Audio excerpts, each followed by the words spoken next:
Welcome to the Growth Junction podcast, where we interview leaders in the crypto finance and Bitcoin space about the industry and what's happening. I'm Dennis. I've been in the crypto space for 2.5 cycles and have suffered the highs and lows in my wallets. Before this, I've worked at multiple marketing agency, one of which was a top Web3 marketing agency. Today, I'm thrilled to welcome Juan Yrigoyen. Sorry about Yrigoyen. that. Okay. It's a weird last name. The Chief Operating Officer of Borderless.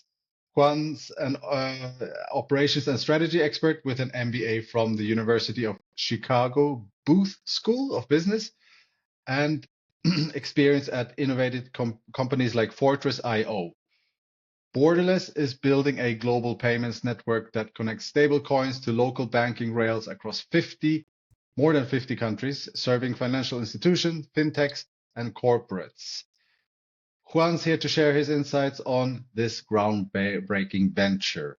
So let's get this started. Welcome to the show, Juan. Why don't you take a few moments to introduce yourself and tell us a little bit about your background?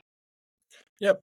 Thanks so much, Dennis. Thank you so much for having me in your podcast. I think it's a great opportunity to talk about like what we've seen in the markets, how things are going. So I really appreciate it. As for myself, I'm a math geek. I studied applied mathematics. It's still something that I really like the numbers. Then I did an MBA and then started working in tech about 10 years ago. I've always been drawn to hard challenges and problems that don't have a pre-made solution. I've always liked tinkering and figure out, well, how would you solve this? Like, how do we answer these questions that so far haven't been able to get a great answer been doing? So started working in AI maybe about 10 years ago, worked in AI, both at Amazon and Twitter for about 5 years. Feel like, hey, how can we get a computer to do things that humans can? Like back then we were just like, hey, can you recognize an image? Like all the changes that we've seen in the past 10 years are amazing. Like now with ChatGPT or all the new models like DALL-E of those. So I like these kind of challenges. And then I got into crypto. Well, I actually like blockchain about 3.5 years ago is when I started learning about the technology. And that's when I knew this is something that I want to do.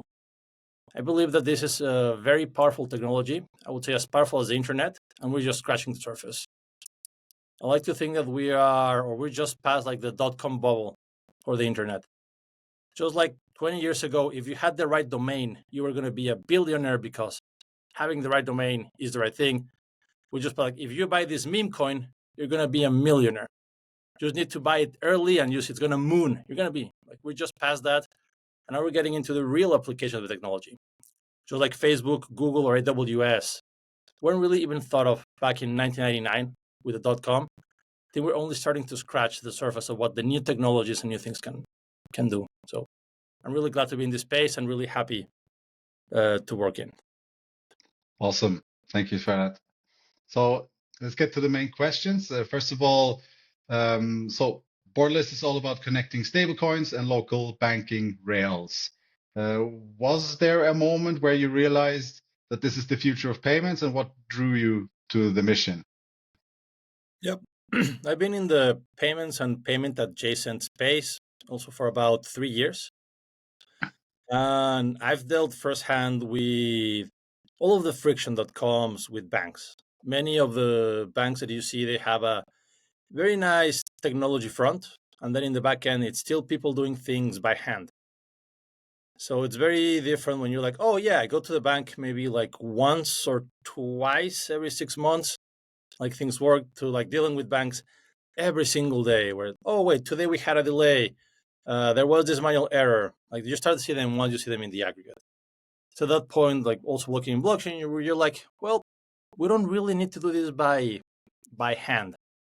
And especially if you're ever trying to do an international payment, it's gonna be expensive or quite expensive compared to what you're used to, and it's gonna take a lot of time. It can take 3 days, 5 days, a week. And it's okay, you don't really know where your money is. You're just trusting that the banks around the world, they're gonna do things correctly. Okay, I've given you my money.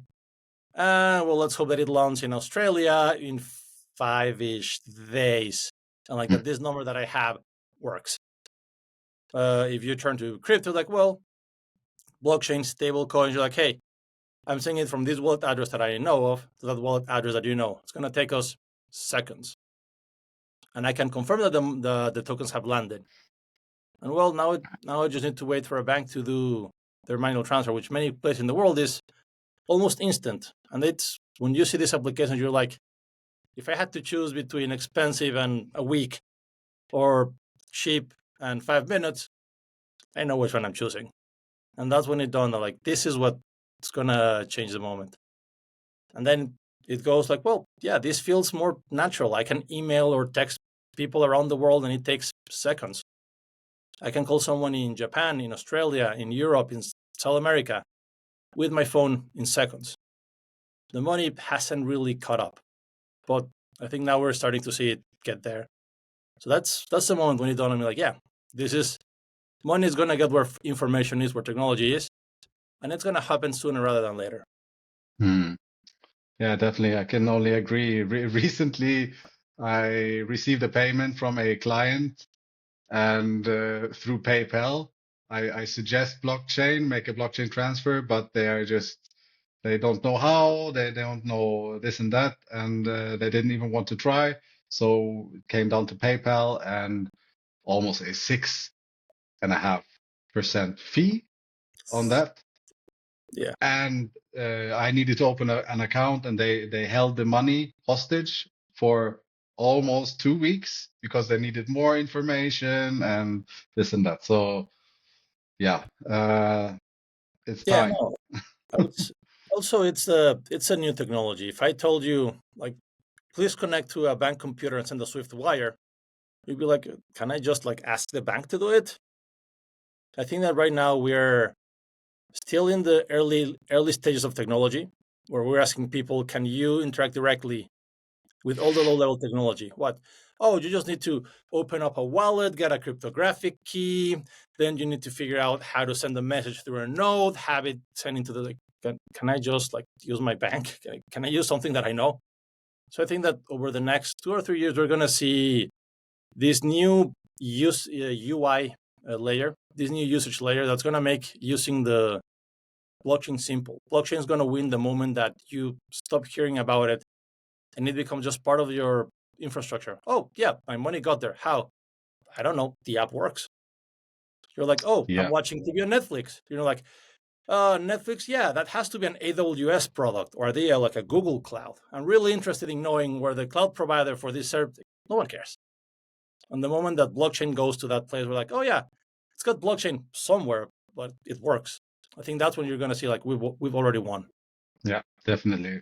Once you can just like click on the name of the person you want to send it to, that's then connected to an address, and it just goes instantly, then it's a no-brainer. It's all good.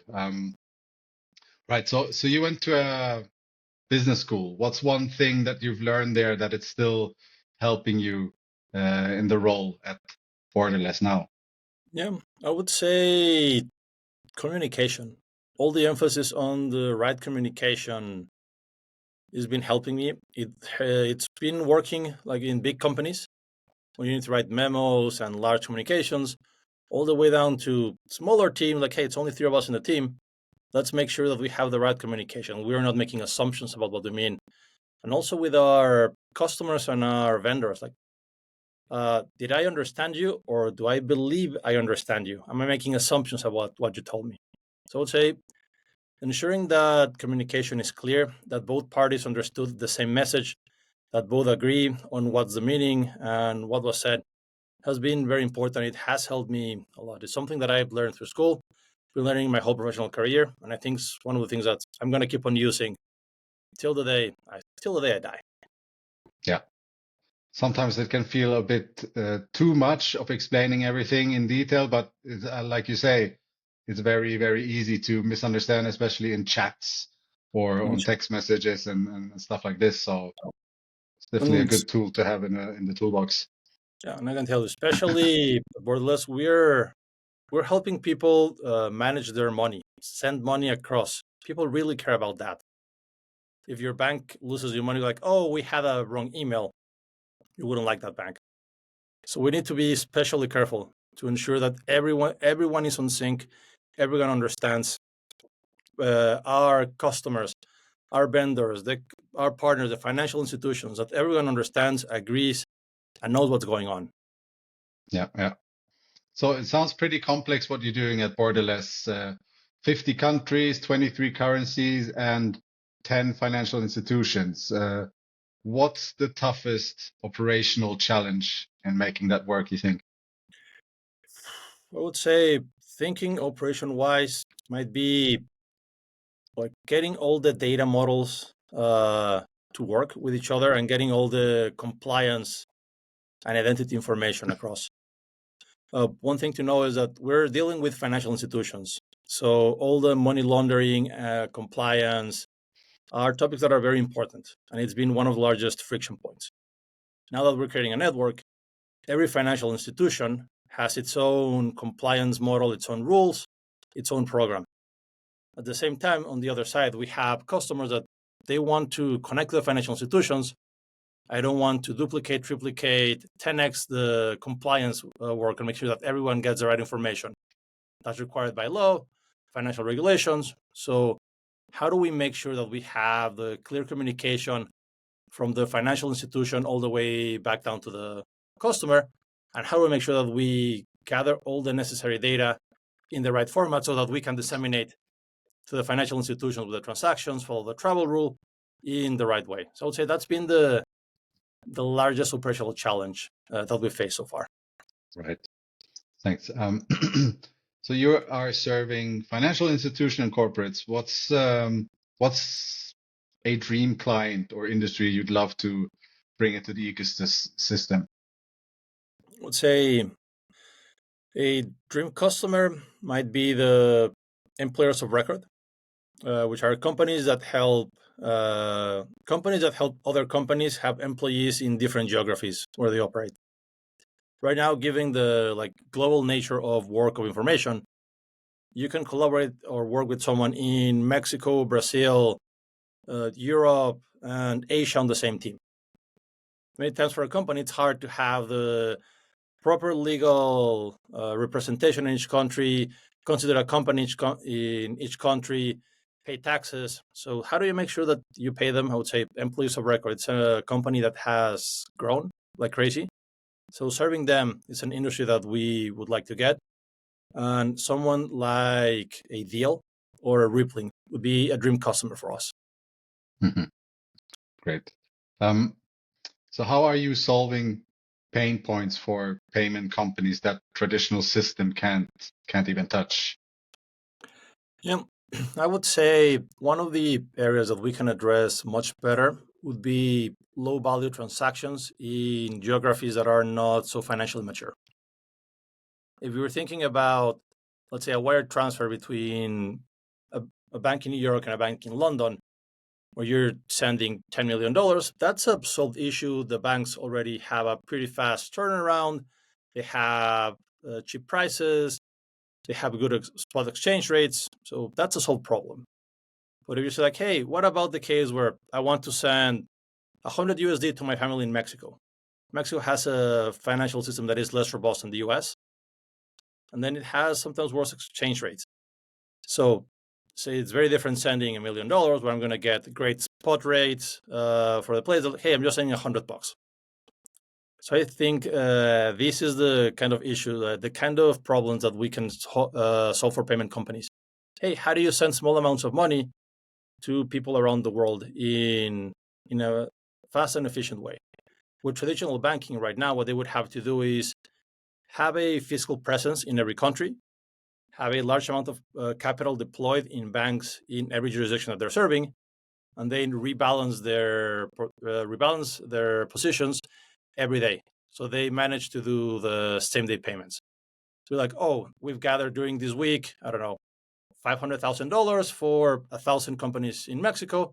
I'm going to send $500,000 to my account in Mexico, and then I'm going to send 500 to each of them. Right now, you have all the capital stalled there, plus all the 1 or 2 days that you have just going like US to Mexico, which is a pretty common corridor. if you think about this from the stablecoin point of view, you can send $500 transactions to everyone. And if you're connected to a liquidity provider or a network like Borderless, you can get great rates and almost instant transactions. So you're going from 1 or 2 days and having millions of dollars deployed in capital to minutes without having to pre-fund or largely pre-fund your operation in different countries. Yeah. So I'd say that is one of the pain points that we're starting to solve here at Borderless, especially with the stable coins as the new payment rail. Awesome. Maybe it's more of a question of how many pain points you are solving than a specific one. So you also have a multi-chain orchestration. So is DeFi something that you're planning to dive deeper into, or not yet, or in the future perhaps? That is something that we haven't decided yet.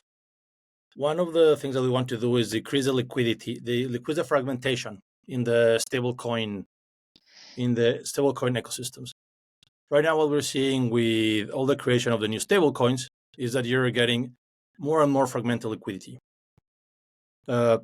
So going multi-chain is one of the necessities that we have right now.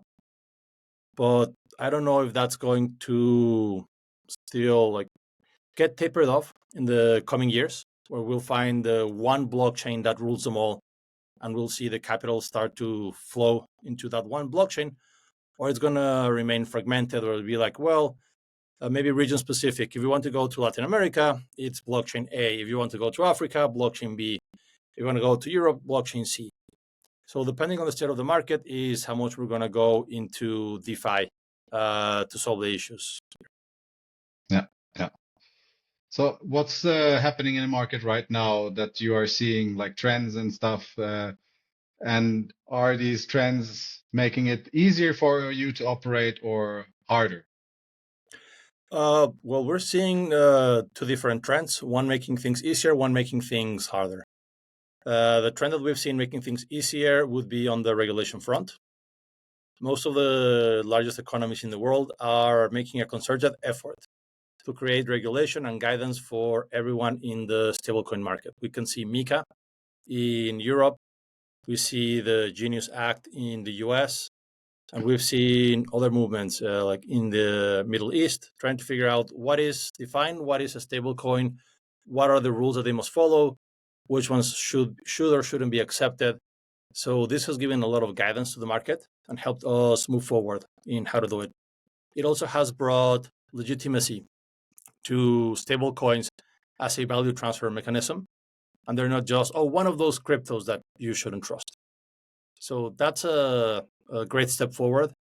The other trend that we're seeing is that now that stablecoins are fair game, everyone wants to create their own stablecoin and get the benefits of being the owner. So this is increasing the fragmentation, and each stablecoin we've seen has been very targeted in the use case or the kind of customers they want.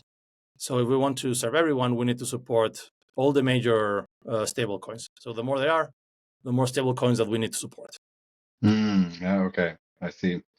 And in your opinion, what does the competitive landscape look like, or do you view it as competition, or do you view it more as collaborations? I would say many of the waters are murky right now. We are on the frenemies. We're frenemies with lots of people.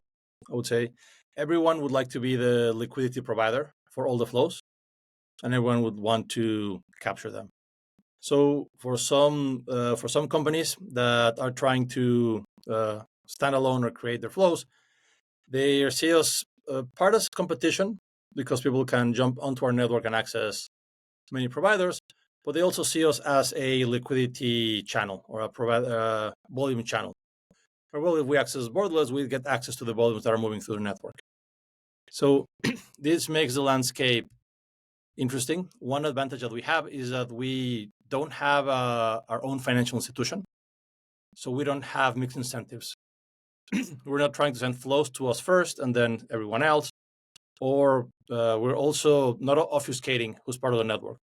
So you always know who you're working with, what is your third-party vendor risk, and you get full transparency. Or we've seen other players in the market saying like, hey, you're facing off with me, and then I'm building my network on the back end and abstracting who they are. Was in the market as large, we've seen a lot of companies come out of stealth and start building in the past 3 months. I would say about a year back when we started, we couldn't find lots of companies at least advertising that they were creating a network to connect financial institutions for stablecoin payments. And we had mostly the largest players like BBNK, RIP, Bridge doing like, hey, yeah, we're doing liquidity in these geographies. Fast forward to January of this month, and then you've seen at least 5 companies come out of stealth saying like, hey, we've been building for the past 6 months, 3 months, 5 months, and these are offering to help stablecoin payments.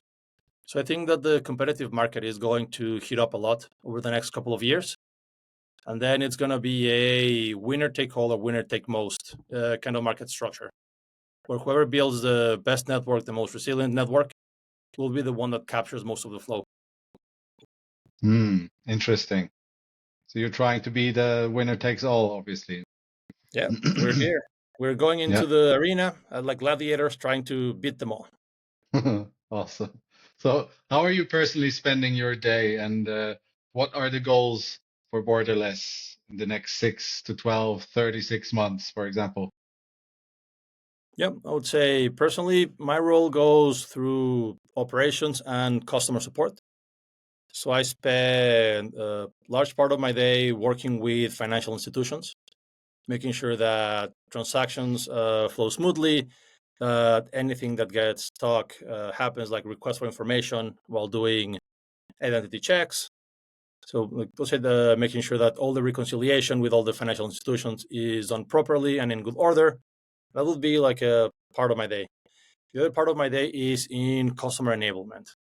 We have lots of customers integrating into our network. So making sure that they can work with our APIs, that they get all the support they need, that we can get them unblocked and launched as fast as they want to operate. So I'd say those are the 2 main focuses right now for my day. Mhm. And what about the goals for Borderless? 6 months, 12 months, Yeah. 36 months? I would say the goals for us right now is to keep on expanding our network. First, both in the number of institutions that we cover, as well as geographies and currencies, as well as trying to include more blockchains and stablecoins. We're there where the market is guiding us, and we want to support every geography, every stablecoin that our customers want and need in their flows. Awesome. So if you had, let's say you had a magic wand, what would be one challenge or problem that you would solve for Borderless right now? If I got my one wish, I would get all the compliance and data models the same across all the institutions in the world. I think that that's one of the largest friction points right now. When someone says like, hey, I have for my identity, I have all of this information and it worked, but if I want to use a different country, they're asking for 3 more documents. Like, well, yes, each country has its own compliance rules. Each financial institution has their own interpretation of the financial rules and their own programs.